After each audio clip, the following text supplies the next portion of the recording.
우리가 자연에 나가서 나무를 보면은 알게 되는 사실이 있습니다. 똑같은 나무인데요. 계곡에 심겨진 나무는 쑥쑥 자라서 키도 크고 굉장히 싱싱한 것을 보는데, 언덕에 있는 나무는 그다음에 키도 작고 싱싱하지 못하다는 것을 우리가 알게 됩니다. 똑같은 나무라도, 똑같은 종류의 나무라도 어느 곳에 심겨져 있는 것에 따라서 나중에는 아주 다른 나무가 될 수 있다는 것을 알게 됩니다. 성경 전체의 서론이기도 한 본문 시편 1편은 우리에게 복되고 보람된 삶의 결실은 어떤 것인지 분명히 말해주고 있습니다. 시편 1편은 누가 저자인지 기록되어 있지 않아요. 이 유명한 말씀이 누가 적은 것인지 성경에 기록되어 있지 않습니다. 그런데 이건 바로 시편 전체의 서론이라도 한 말씀입니다. 이 본문 1편을 보면 두 부류의 사람이 있는데, 첫 번째로는 의인들의 경건한 삶에 대해서 말하고 있습니다. 의인들의 경건한 삶은 하나님께서 인정하시고 복되고, 그렇지 않은 악인들은 바람에 나는 겨와 같다. 그리고 결국 심판을 견디지 못하고 망한다고 성경은 말씀하고 있습니다. 의인들은 여호와께서 인정하시나 악인들의 길은 망하리로다. 너무나 분명하게 대조적인 두 삶을 이야기해 주고 있습니다.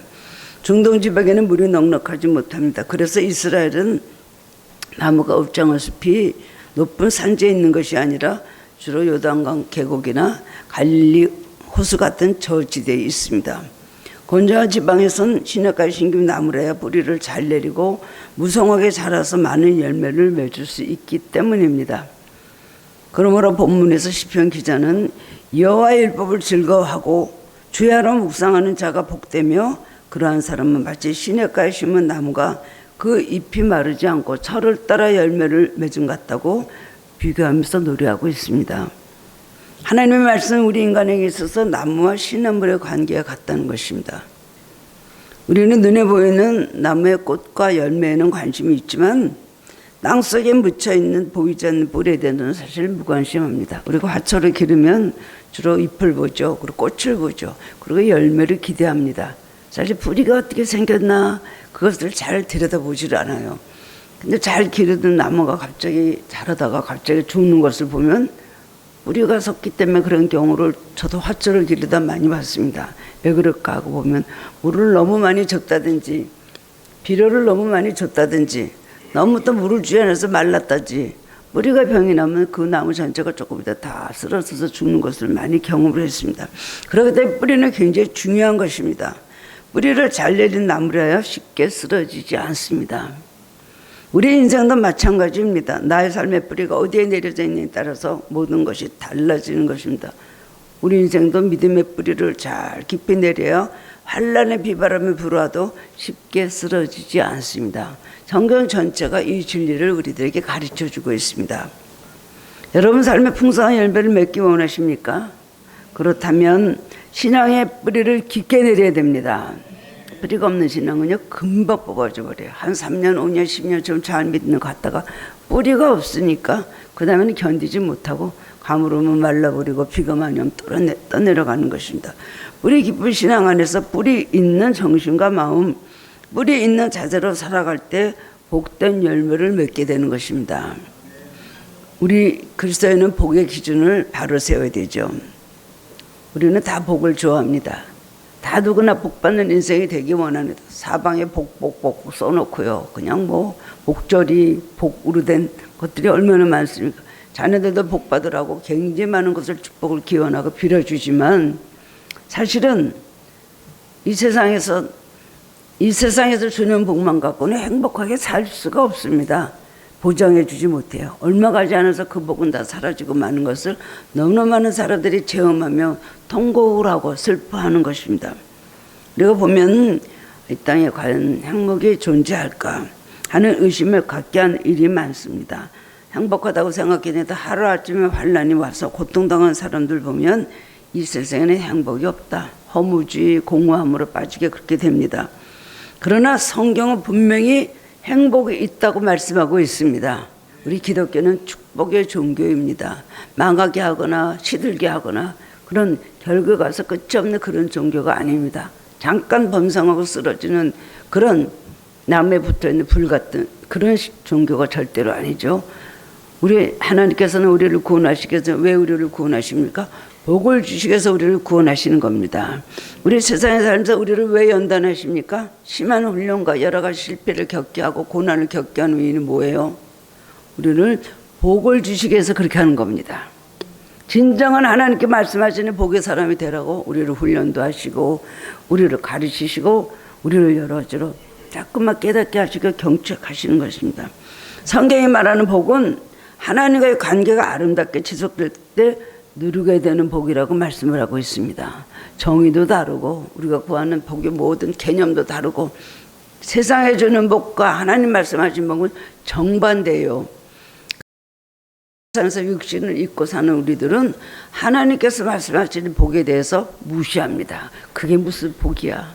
그리고 그런 복은 원치 않는다 라고 하면서 부정을 하다 보니까 진정으로 복을 받지 못하게 된다는 것입니다. 여러분은 어디에 뿌리를 내리고 살고 있습니까? 여러분 삶의 뿌리가 뭡니까? 돈입니까? 명예입니까? 세상이 뭐 인맥입니까? 세상적인 성공입니까? 여러분 정말 하나님 말씀하신 복된 삶이 되려면 어떻게 해야 될까요? 하나님께서 말씀하시는 복은 영원한 복입니다. 의인은 여호와께서 인정하죠. 악인의 길은 영원히 망하리로다. 오늘 본문의 말씀을 통해서 깨달음으로 함께 은혜를 나누기를 원합니다. 첫 번째로는 복 있는 인생은 진리의 말씀에 뿌리를 내려야 하는 것입니다. 본문 2절을 보면 복 있는 사람은 오직 여호와의 율법을 즐거워하여 그의 율법을 주야로 묵상하는도다 그랬어요.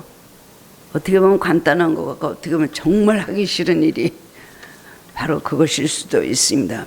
이 말씀은 진리의 말씀에 뿌리를 내리는 신앙의 삶을 말하는 것입니다. 그래서 예수님께서는 요한복음 8장 32절에서 유명한 말씀을 하셨습니다. 진리를 알지니 진리가 너희를 자유케 하리라. 이거는 체험해보지 못한 사람은 몰라요. 말씀에 뭘 어떻게 했다 한다는 거예요. 읽는 그 활자체, 이 인쇄체의 말씀이 무슨 능력이 있고 나의 삶을 변화시킬까. 하지만 그 말씀이 내 안에 들어와서 역사할 때는 우리는 모든 삶이 바뀌는 것입니다. 불행하고 실패하고 비극적이라고 비참하다고 느끼는 그의 삶이 축복이라고 느끼게 되는 능력이 말씀 안에 있는 것입니다. 진리 안에 있는 것입니다. 진리는 모든 것을 우리에게 자유하게 해줍니다. 진리의 뿌리를 내리는 자가 참된 자유의 열매를 맺는다는 것입니다. 그렇기 때문에 진리를 모르는 사람은 뿌리가 없는 사람이고 뿌리가 깊지 못한 사람은 이리저리 흔들리는 위험한 삶을 살다가 아예 삶의 뿌리가 뽑혀버리는 경우도 많이 있습니다. 좋은 열매를 기대하는 농부는 비옥한 땅, 생명이 메마르지 않도록 수분을 공급해주는 신약과 곁에 그 나무를 심습니다. 여기 어디 물이 있냐, 물이 풍성한가, 이것을 보고 거기에 심는 것입니다. 소중한 열매를 얻기 위해서 나무를 심는 사람이 사막같이 마르고 황폐한 땅에 나무를 심는 사람은 없을 것입니다. 골짜기에 물이 있는 곳에 강 옆에 다 그런 곳에 어느 나라든 고대로부터 지금까지 다 모든 것이 산이 있고 물이 있고 그 다음에는 모든 것이 생명이 있는 그런 곳에서 나무들이 잘 자라고 그곳에 또 모든 사람들이 모든 거기에 문화를 그들이 형성을 했습니다. 그러나 사막, 메마른 땅, 광야 아무것도 없는데 그런데 무엇을 심을 수가 있겠습니까? 이건 비유를 생각하면 마찬가지인 것입니다. 하나님 말씀의 은혜는 마르지 않습니다. 신혜는 하나님 말씀을 의미하는 것입니다. 하나님 말씀은 신혜와 같이 절대로 마르지 않고 아무리 환경이 가물고 곤고하고 어려울지라도 말씀을 통하여 주신 은혜는 마르지 않고 항상 우리 속에 강물같이 흐릅니다. 이것을 알고 예수 믿는 사람은 정말 참 복된 사람입니다. 그러나 예수를 믿고 교회를 오랫동안 다니고 신앙생활하고 직분 받아도 이 진리를 한 번도 터득하지 못하고 사는 사람은 난 그런 은혜를 받아보지 못하는 사람은 너무나 불쌍한 사람이에요. 이 세상에 가장 불쌍한 사람은 예수를 오래 믿으면서도 한 번도 은혜를 받아보고다 하나님께서 주시는 그 많은 축복, 하나님께서 주신 마음의 평강 여러 가지를 얻을 수 없는 사람이 그런 사람이 제일 불쌍한 사람이라고 합니다. 예수를 안 믿는 사람은요 아무 기준이 없기 때문에 양심이 아무 찔림이 없기 때문에 엄청나게 잘 놀잖아요. 큰 놀아도 뭐 하나님이 없다고 생각하기 때문에 내가 벌을 받거나 아니면 내세가 있다 이런 생각을 안 하니까 모든 하고 싶은 대로 다 하고 악을 다 저지르고 그저 망하면 망하고 흥하면 흥하게 되는 거예요. 그러나 예수 믿는 사람들은 안 그렇잖아요. 그러면서 마음속에 뭔가는 들은 게 있기 때문에 찔림이 있어요. 근데 그것도 따르지도 못하면서 세상으로 나가자니 마음이 괴롭고 주일날도 교회 안 오자니 뭔가 찜찜하고, 그러니까 이렇게 예수를 오랫동안 믿어도 잘 못 믿는 사람은 제일 불쌍하고 재미없는 사람이라는 겁니다. 재미를 느끼려면 하나님 안에 들어가서 진리가 주시는 그 하나님께서 주시는 그 축복과 기쁨을 맛봐야 되는 것입니다. 그래서 요한복음 4장 14절에서 예수님은 사마리아 여인에게 이렇게 말씀하셨습니다. 이 물을 먹는 자마다 다시 목마르려니와 내가 주는 물을 먹는다는 영원히 목마르지 아니하리니 내가 주는 물은 그 속에서 영생하도록 솟아나는 샘물이 되리라. 뭘로 막아요? 주님께서 주신 기쁨과 평강과 소망을 뭘로 막아요? 목 막습니다. 감옥에 갔다고 막아요. 아무리 정말 겹겹이 같이 누워서 자는 그런 감방에서 고생을 많이 했던 그런 신앙이들도 너무나 그 안에서 자유로웠다는 것입니다. 냄새가 나는 화장실에서 오히려 기도를 했다는 거예요. 샘과 같이 솟아날 기쁨과 삶의 소망과 이 하나님께서 주시는 이 자유함은 은혜를 받아본 사람만 아는 것입니다. 내가 아는 의사 집사님 한 분이 계셨어요. 그분이 어느 때 얘기를 합니다. 어느 큰 병원에 내과 과정으로 있었는데 아주 술을 너무 많이 먹어서 얼굴이 2배로 부어오른 환자를 치료하게 되었습니다. 그래서 그런 환자에게 뭐 검사도 하고 약도 주고 하는데 제일 첫 번째 의사가 주는 처방은 뭐 술을 끊어야 됩니다. 당신 술을 마시면 네, 계속 마십니다. 술을 끊어야지 당신은 살 수가 있습니다. 그러다 그날도 이 집사님은 그 환자에게 절대 술을 마시면 안 된다고 말했는데 그 환자는 의사의 말을 가로막으면서 이렇게 말했습니다. 선생님, 제 병은 저도 압니다. 그런 처방을 벌써 수년간 의사들에게서 들어왔고 술을 마시면 내가 얼마 안 가서 죽는다는 것도 알고 있고 또 내가 그 말을 듣고 금주하기를 여러 번 시도를 해봤습니다. 그러나 문제는 간이 이토록 병이 들 때까지 술을 마시자면 견딜 수 없는 나의 고민, 불안, 두려움, 공허, 고통, 나의 의지로는 제정신으로 하루도 살 수가 없었기 때문에 그 다음에 술을 마시게 됩니다. 밤에 잠을 잃으니까 술을 마시게 됩니다. 그러면서 하는 말이 이 영혼의 병을 고쳐줄 사람이 없습니다. 먼저 내 마음의 병부터 고쳐야 술을 끊을 수가 있습니다. 그렇게 말했어요. 이 집사님 의사는 이때다 하지 않았겠습니까? 그래, 내가 그러면 처방을 가르쳐 줄게. 그래서 그 집사는 그로부터 그 긴 시간을 상담을 하고 주님만이 그 영혼의 병을 고칠 수 있는 분이라고 간절히 말했습니다. 그날 그분은 이 복음을 받아들인 거예요. 정말 그런 게 있다고. 네, 잠이 안 오면 성경을 읽으십시오. 그럼 금방 잠이 올 겁니다. 그리고 괴로우면 그 다음에 또 기도를 하십시오. 그럼 술 먹을 생각이 없어지고 편할 것입니다. 그래서 해보니까 맨 처음에 잠이 안 오는데 해보니까요. 나 성경을 읽자마자 잠이 오거든요. 야, 이 세상에 이렇게 좋은 수명제는 없구나. 그때부터 성경을 열심히 읽다 보니까 점점 잠이 점점 안 오더라는 겁니다. 그 다음에 기도를 하게 될 때 점점 마음에 평안함이 오고 술 먹을 생각이 없어지고 그렇게 되었습니다. 그래서 그 사람은 술을 끊고요. 하나님의 은혜로 병을 고침을 받았습니다. 그리고 나중에는 너무나 열심히 알코올 중독이 최고였던 자기를 하나님께서 도와주시고 구원해 준 걸 알고요. 너무나 은혜 생활 잘하다가 신학교 문을 들이게 됐다는 거예요. 이 의사는 굉장한 일을 한 거죠. 주여종 하나 만들었습니다. 죄인들에다가. 요즘도 그 사람은 인생들이 삶의 뿌리를 어디로 내려 행복한 삶을 살 수 있을 것인지 참된 자유는 하나님의 진리의 말씀 뿌리를 내리는 것밖에 없다. 그래서 알코올 중독자들이 모이는 데만 가서 간증을 하고 말씀을 전하고 있다고 합니다. 우리는 인생의 뿌리를 하나님 말씀에 내려야 됩니다. 눈에 보이는 모든 것을 다 소유했다 할지라도 영원히 진리의 뿌리를 내리지 못할 때는 그 영혼은 방황하고 번민할 수밖에 없습니다. 아무리 부귀, 영화, 명예, 권세를 다 소유하고 성공하는 삶을 살았다 할지라도 하나님 말씀에 기초를 두지 않는 삶은 생명이 없어서 병들고 죽을 수밖에 없습니다. 이 세상은 물은 마셔도 바닷물이에요. 아무리 바다에 나가서 선원들이 목이 말라도 바닷물 마시는 사람이 있습니까? 왜냐하면 염분이 지나치면 죽는 것이죠.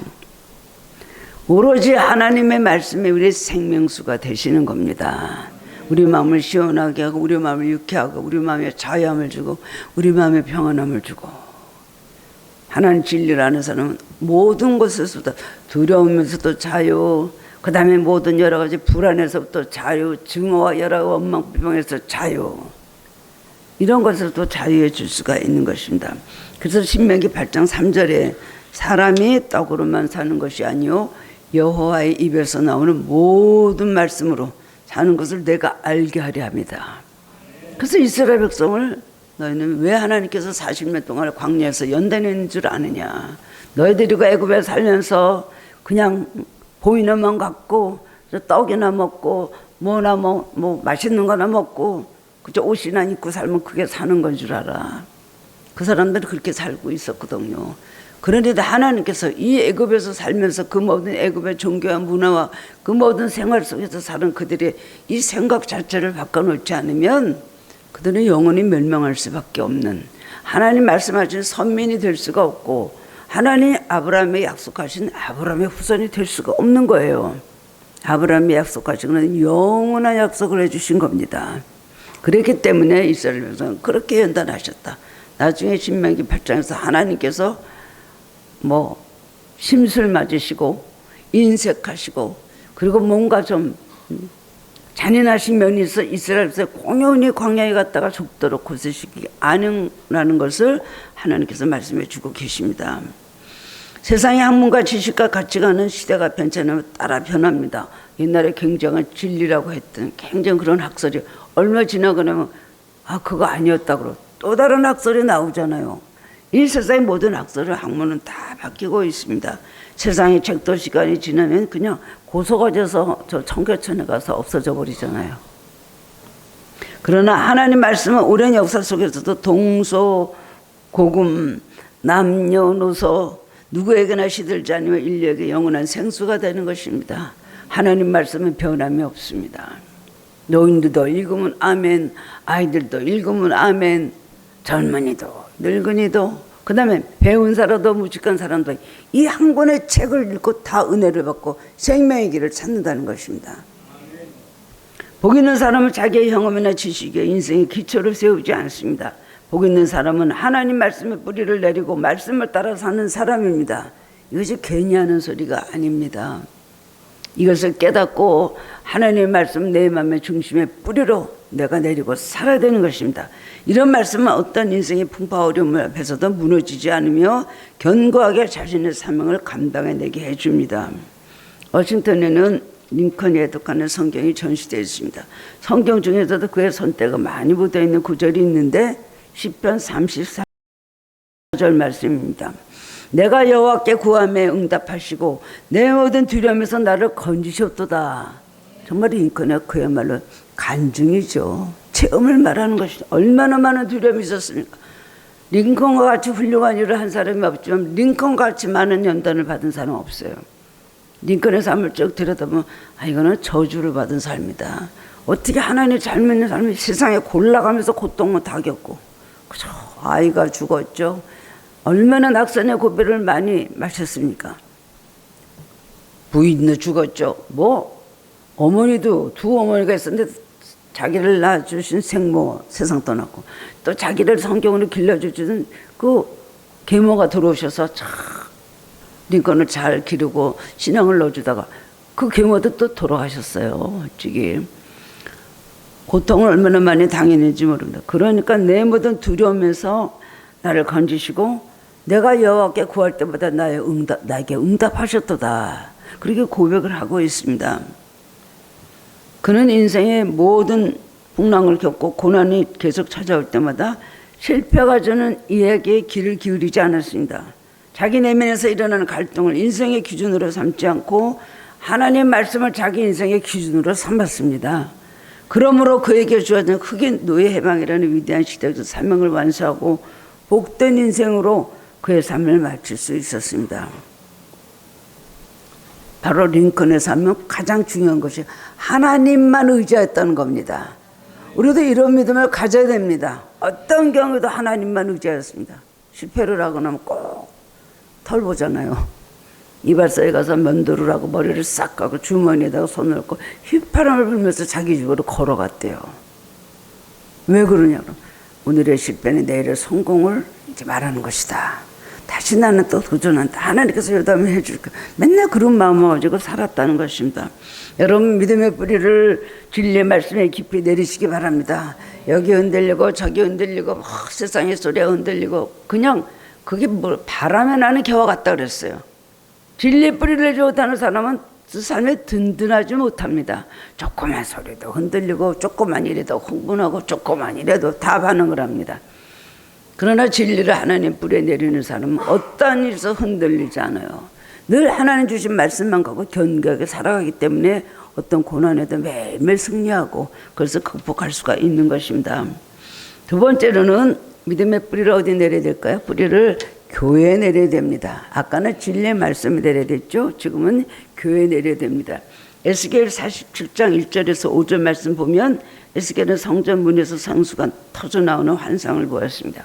그 물은 점점 올라가고 조금 있다가요 이제 강같이 흐르게 됐는데 그 다음에 보니까 발을 넘으니까 그 깊이가 발목까지 오는 거예요. 점점 성전에서 계속해서 생수가 그냥 흘러나오니까 그 다음에는 조금 있다 보니까 물이 점점 깊어져서 그 다음엔 무릎까지 차게 되었어요. 그래도 계속해서 생수가 흘러나오니까 그 다음에는 허리까지 차오는 물이 되고 나중에는 너무 깊어져서 걸어서 건널 수 없는 강, 그 다음에 헤엄을 쳐서 건널 수 없는 방이 그런 강이 되었다. 그 강은 계속해서 그 다음에 성전 밖으로 나가서 바깥으로 나가서 모든 메마르고 병든 모든 들에 나가서 나무들을 다 살리고 그 다음에 그 물이 바다로 가니까 바다에서 모든 고기들이 소생했다 그랬어요. 뭘 말합니까? 하나님의 교회는 생수가 흘러나오는 전이라는 것을 기억하시기 바랍니다. 다른 걸 가르쳐 주시가 없어요. 예수님이 이 땅에 오셔서 우리들에게 제자들에게 제일 먼저 하신 일이 성령 받아라. 성령 받았죠. 오순절 강림 사건으로. 그 다음 뭐예요? 예루살렘 교회가 세워졌잖아요. 혼자 교회를 통하지 않고 예수를 잘 믿을 것 같지만 그렇게 되지가 않습니다. 하나님의 약속하신 것이 교회를 통해서 너희들 은혜를 받으라고 교회를 세워주신 거잖아요. 그리고 공동체 생활하고 함께 기도하며 함께 울고 함께 그때부터는 함께해요. 함께. 성령도 함께 모이는 곳에 역사하십니다. 그래서 성령도 기도할 때 성령께서 내려오셔서 그들이 오늘 성령을 체험하게 그렇게 되었습니다. 성전의 뿌리를 내리는 사람에게는 복된 열매가 맺히가 됩니다. 교회는 고치고 살림에 병상케 하는 셈이기 때문입니다. 교회 성장에서 말하는 진정한 교인들께는 어느 전도대에 가가지고 순간적으로 막 찬양대에 가서 흥분해갖고 나 예수 믿겠습니다 결심했다가 되는 것이 아닙니다. 그 신자가 교회에 가서 한 교회 소속이 되고 그래서 제자로서 교회에서 자라고 활동하는 사람이 될 때에 비로소 교회의 일원이 되고 참된 성도가 되는 것입니다. 교회에서 자라야 됩니다. 그래서 여러분의 애기들 유학 세례부터 주잖아요. 교회에서 자라야 됩니다. 하나님 말씀 배우고 신앙생활에 어떤 것을 배워야 되는 거예요. 혼자만이 동떨어져서 신앙생활하면 그 사람의 신앙은 병들 수밖에 없습니다. 우리는 요즘 교회에 대해서 부정적인 자세를 취하고 공박하는 이들이 많이 들습니다. 그것을 절대로 부정하지 않습니다.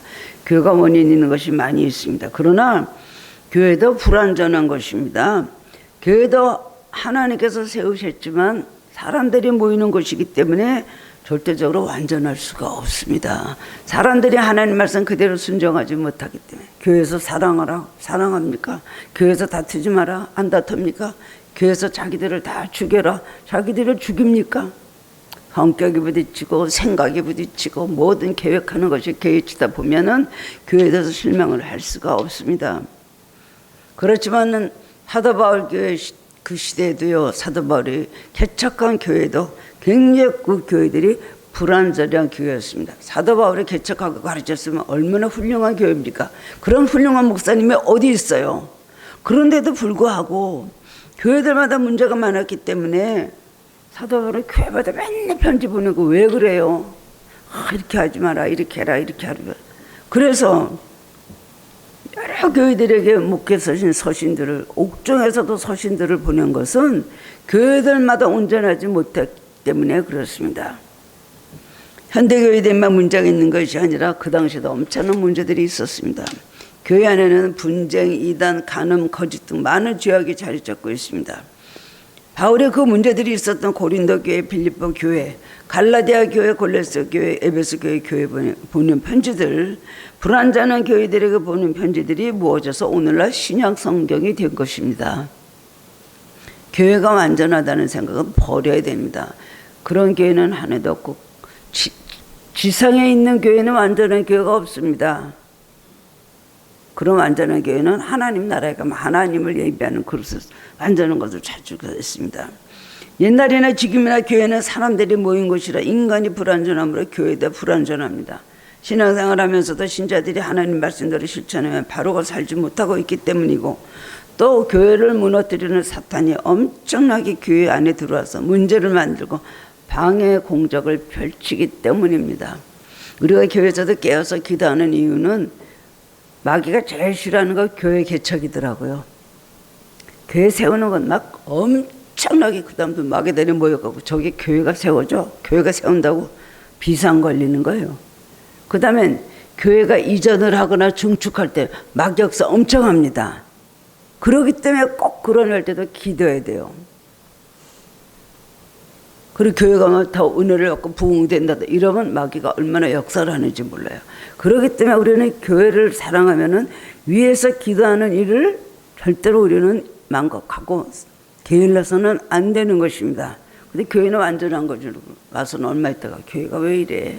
교회가 사랑이 없어. 교회가 왜 이래? 사랑이 없으면 자기가 사랑을 하는 사람이 돼야 되죠. 솔선수범 많은 마음 가지지 않고 다다인 교회에 와가지고요, 뭔가 이렇다 저렇다 하고, 그리고 지적을 하면 상처를 받고 신앙에서 떠나는 사람들은 잘못된 것입니다. 사탄의 교회를 대적합니다. 끊임없이 교회를 무너뜨리고 집중 공격을 하기 때문에 오히려 교회 안에는 사탄의 역사가 세상보다 더 많은 것을 보게 됩니다. 가만히 놔두나요? 그렇기 때문에 깨서 기도하고 교회를 위해서 사탄의 공격을 막아야 될 이 책임을 느끼고 다 여러분들이 기도를 해야 되는 것입니다. 나는 교회 와서 은혜 받고 교회에서 뭔가 얻으려고 온다. 이거는 맺힘 오는 사람들. 그 다음부터는 교회를 지키는 사람이 돼야 됩니다. 교회를 허무는 마귀들과 싸우는 사람이 돼야 됩니다. 근데 그런 건 하나도 안 하고 흉만 보는 거예요. 누가 해요? 누가 합니까? 교회 머리는 예수님이시고 교회를 이루는 우리들은요, 몸을 이루는 우리들은 구성 요소예요. 우리들이 안 하면 교회를 어떻게 지킬 수가 있겠습니까? 마귀 탓만 하고 교인 탓만 할 것이 아니라 내 탓을 해야 되는 것입니다. 부처 관계를 위해서 기도를 해야 되고, 교회가 나쁜 교회로 가지 않도록 나부터 노력을 해야 돼요. 근데 앉으면 맨날 교회 욕하고 목사 욕하고, 그렇진 않지만 그렇게 하면 안 된다는 얘기라는 것을 말씀을 드리는 겁니다. 성도들은 항상 깨어서 교회를 위해서 기도해야 되는 이유가 여기 있는 것입니다. 하나님께서는 2000년 동안 아주 불완전한 교회를 통해서 역사하시며 불완전한 신자들을 통해서 구원의 복음을 증거해 오셨습니다. 만약 이 교회들이 하나님께 합당치 않았다면 하나님께서는 벌써 이 교회들을 쓸어버리고 문을 닫게 하셨을 것입니다. 그렇기 때문에 교회에 역사하는 사탄은 누구를 통해 역사합니까? 사람들 통해서 역사합니다. 사람들 생각, 사람들 마음, 사람들 입, 그걸 통해서 역사하기 때문에 사탄의 하수인이 되면 절대로 안 되는 것입니다. 하나님의 의에게 병기가 될 망정 사탄에서는 그는 악의 모든 도구로 사용되면 절대로 안 되는 것입니다. 그런 사람들 보고 노려라. 저거 이용하면 괜찮겠다. 저거 좀 삼켜보면 삼켜지겠다. 사탄은 두루다니며 삼키자를 찾는다고 베드로전서 5장이 말했거든요. 교회에 우리는 교회의 뿌리를 내려야 되고 교회를 지키는 자가 되어야 됩니다. 여러분, 아무리 명문학교 졸업했다 할지라도 그 학교를 나온 사람들 가운데 깡패도 있고 사기꾼도 있고 흉악한 범죄자가 있기 마련입니다. 죄가 좋은 학교 나왔다고 죄가 좋은 사람만 나옵니까? 인격자만 나오고 모든 사람이 스승이 될 수 있는 그런 지혜로운 사람이 나옵니까? 아니잖아요. 아무리 좋은 학교도 서울대 박사 중에서도 부모를 죽인 살인범이 나왔어요. 그렇지만 그렇다고 그 좋은 학교를 걱정돼서 내 자녀를 안 보내는 부모가 있습니까? 그래도 가서 배우라고 보내잖아요. 하나님의 교회는 가서 좋은 걸 배우라고 보냅니다. 거기에 정말 아닌 알 것과 가라지가 섞여가지고 가라지들이 서로 같이 자란다고 예수님께서 그러셨어요. 밭에는 알곡이 있고 가라지가 있다. 어느 교회는 알곡이 있고 가라지가 있습니다. 그런데 그 가라지 하나를 보고서 저 가라지가 있으니까 나는 그게 안 나가. 그거는 안 된다는 얘기죠. 내가 알곡이 되면 되는 것입니다. 어느 병원에 그 영안실에는 장례식이 있죠. 그런데 치료받기 위해서 들어갔다가 죽음살이 나왔다 그래서 그 병원에서 사람이 죽었으니 그 병 나하고 똑같은 병 걸린데 거기서 죽었대. 그래서 그 병원에 가지 않은 사람이 있어요. 사람이 죽었다 그래도 훌륭한 의사가 있기 때문에 찾아가는 것입니다.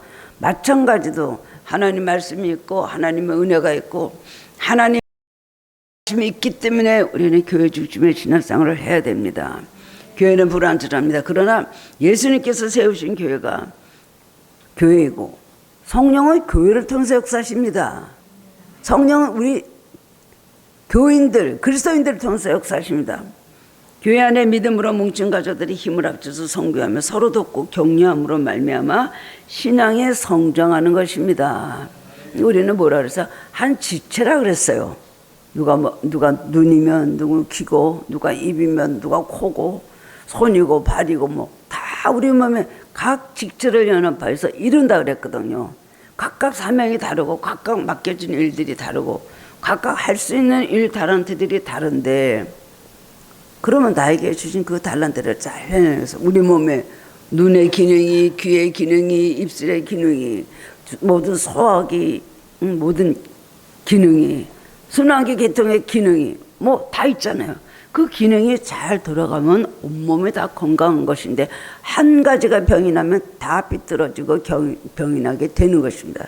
특별히 혈액순환, 암에 걸려도 혈액순환 잘 되면 암이 그 사람을 삼키지 못한다 그러죠. 모든 것이 당뇨도 그렇고 혈압도 그렇고 혈액순환의 문제인데 혈액순환만 잘 되면 다 괜찮아요. 마찬가지로 교회도 혈액순환이 잘 돼야 됩니다. 모든 기관들이 하나가 되고 사랑으로 하나가 되고 말씀으로 또 셈을 얻고 병들지 않고 막힌 것이 없이 잘 돌아갈 때에 그 교회는 건강한 교회가 될 수가 있는 것입니다. 교회에서 예배 드려야 되고 기도해야 되고 말씀 들어야 됩니다. 사랑의 교제를 해야 되고 섬기고 봉사를 해야 됩니다. 세례예식도 참여해야 되고 성찬예식도 참여해야 되는 것입니다. 교회를 대신할 것은 아무것도 없습니다. 교회에 하나님께서 계십니다. 교회 떠나서 내가 신앙생활 잘해보겠다. 절대로 안 됩니다. 그거는 신앙의 ABC를 모르는 사람입니다. 손해나는 신앙을 가진 사람입니다. 시편 92편 13절 말씀 보면 이는 여호와의 집에 심겼으며 우리 하나님의 뜰 안에서 번성하리로다. 우리가 하나님의 뜰 안에 심긴 나무예요. 이 뜰에서 우리는 번성하며 자란다고 말하고 있습니다. 스펄전 목사님과 젊은 청년이 교회를 잘 나오지 않은 청년을 나오지 않으니까 목사님 찾아갔습니다. 찾아가서 왜 교회를 나오냐 했더니 저는 더 이상 교회 나가지 않고 혼자서 믿음을 지키겠습니다. 걱정 마십시오. 이런 분들은 걱정하시지 말라 그래요. 그 청년 말을 들은 목사님은 아무 말씀도 없이 벽난에서 활활 타고 있는 석탄화기를 꺼냈습니다. 꺼내갖고 딱 나고 있으니까 석탄은 금방 꺼져버렸어요. 그 청년이 스펄전 목사님 보고 제 다음 주부터 교회 나가겠습니다. 이제 이치를 깨달았습니다. 그리고 교회를 나가기 시작했다는 겁니다.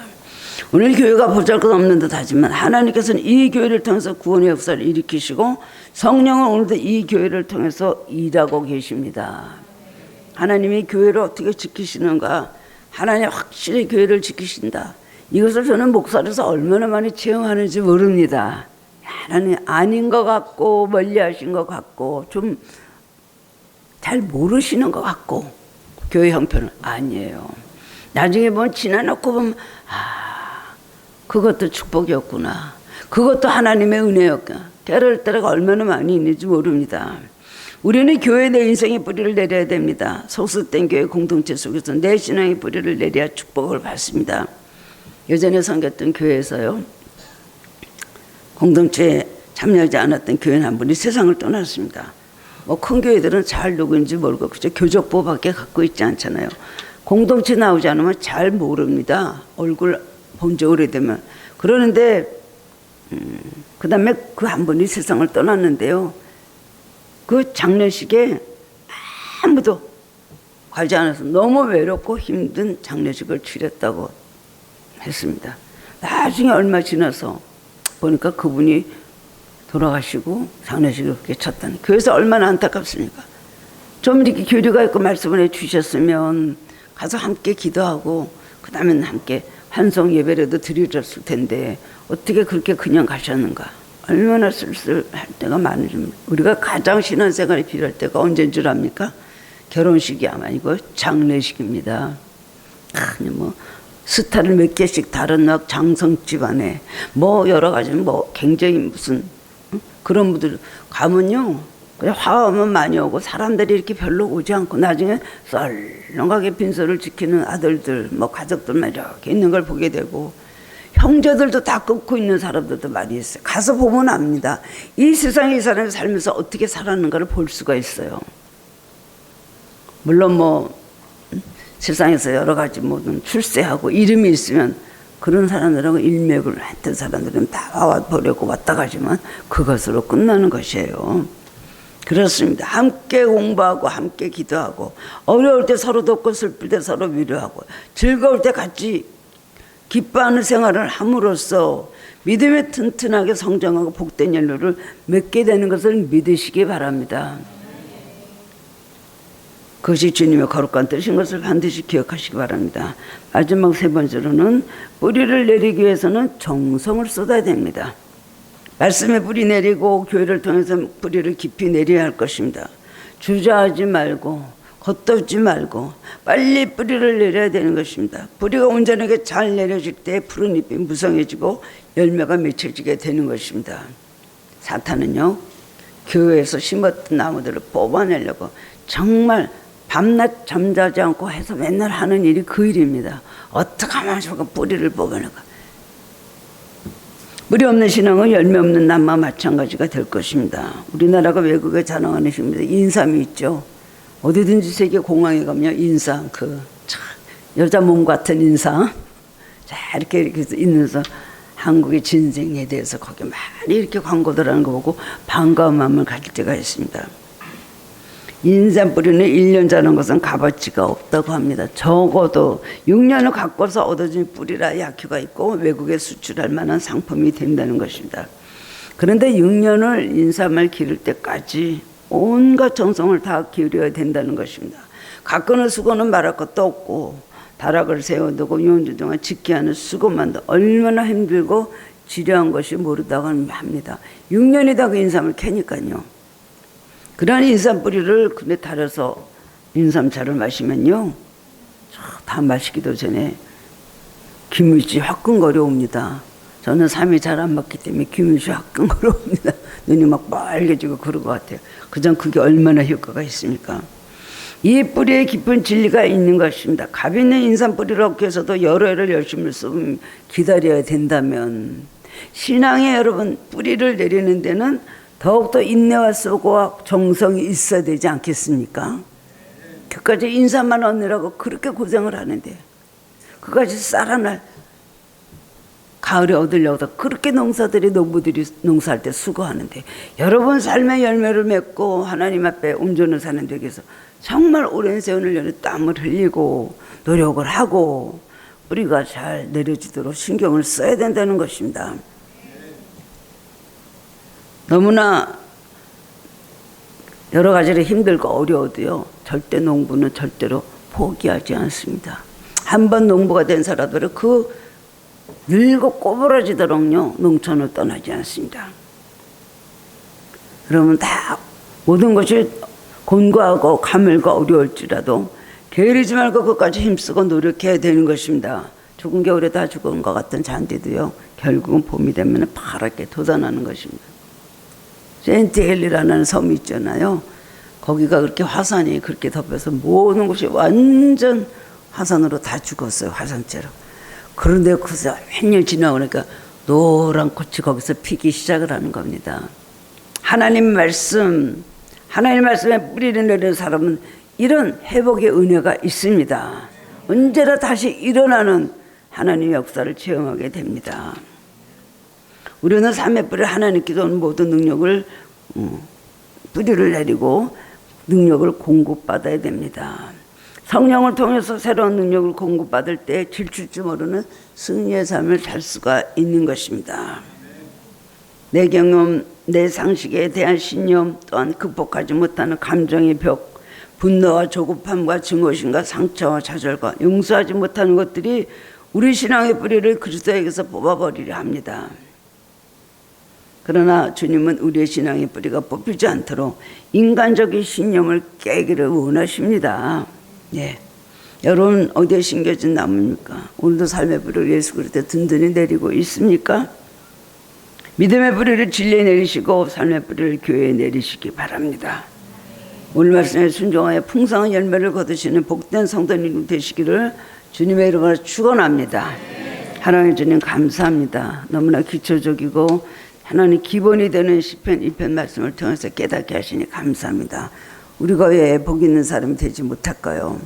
세상에 주는 복만 갖고 우리는 찾아가고 그저 부유해지고 성공하고 자녀들이 잘 되고 그리고 하나님 건강하고 이런 우리가 세상적인 거에서만 하나님 복을 추구하고 그 복을 얻기 위해서 우리는 노력하고 살아오진 않았는지요. 주님 믿음의 뿌리를 든든히 예수 그리스도 내리게 하여 주옵소서. 믿음의 뿌리를 주님의 말씀에 내리게 하여 주옵소서. 믿음의 뿌리를 우리 삶의 뿌리를 교회에 내리게 하여 주옵소서. 그리고 그러기 위해서 힘들고 어려도 인내하며 극복하고 그리고 정성을 다해서 풍성한 열매를 차를 따라 거두는 우리들 되게 하여 주옵소서.